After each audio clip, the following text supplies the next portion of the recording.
Good day everyone. Pakita lang natin yung ginagawa natin ongoing project. So ito yung blue gold black build 4.3 to, and ginamitan namin ng 5.1 na advanced frame. Pakita lang natin itong sa taas. Hindi pa kasi tapos tong taas. Ang outer barrel niya is ito. So yun yung outer barrel niya.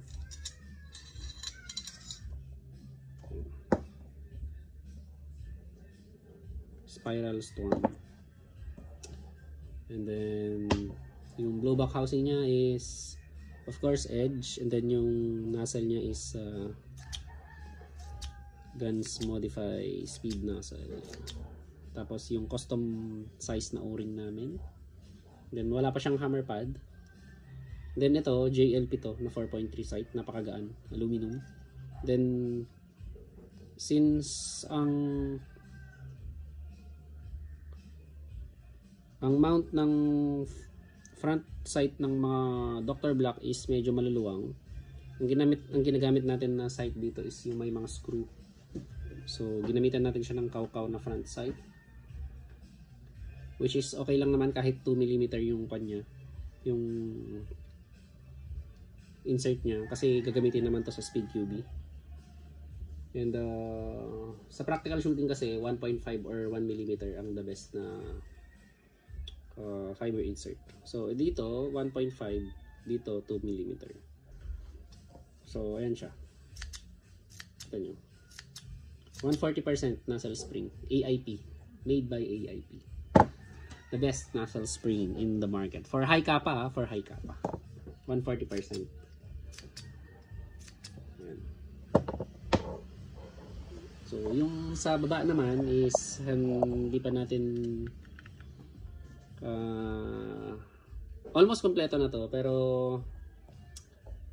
tinitignan natin kung papalitan natin to ng stainless steel na gold. Tsaka ito, kulang pa kasi ng trigger. Kailangan ko yung flat na adjustable trigger. Hindi kasi adjustable to, stock ng gold match to. And then ito, stock ng gold match din. Itong grip safety, stock din ng gold match, pinagana natin. And ito, grip,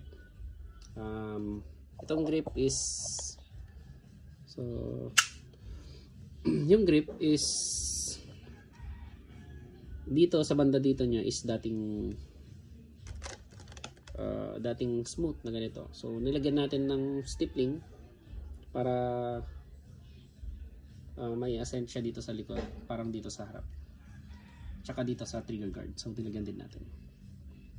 So gawa namin yan, yung stippling. Yan yung specialty na stippling namin. Kung makikita nyo sa mga previous high kappa builds namin, may mga stippling kami na ganito.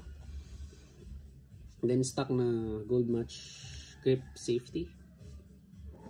And then ito is Gunsmith Bros na disconnector set, left and right. And then yung nasa loob niya is stainless steel na sear, stainless steel na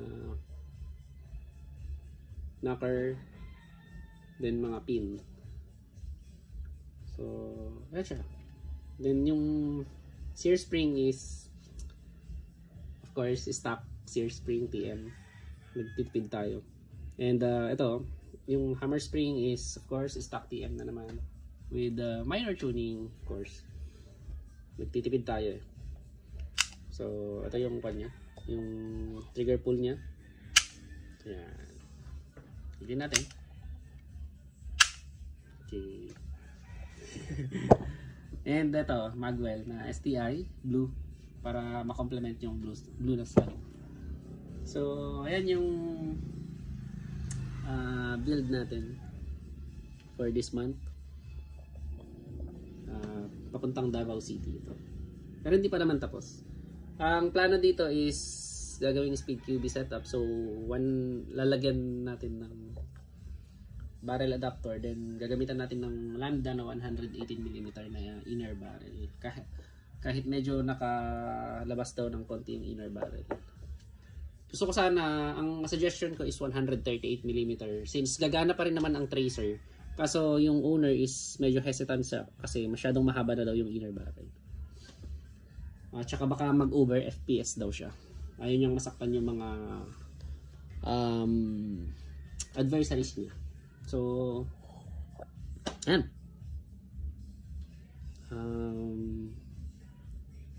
Hinihintay na lang natin yung chamber since nabalan tayo ng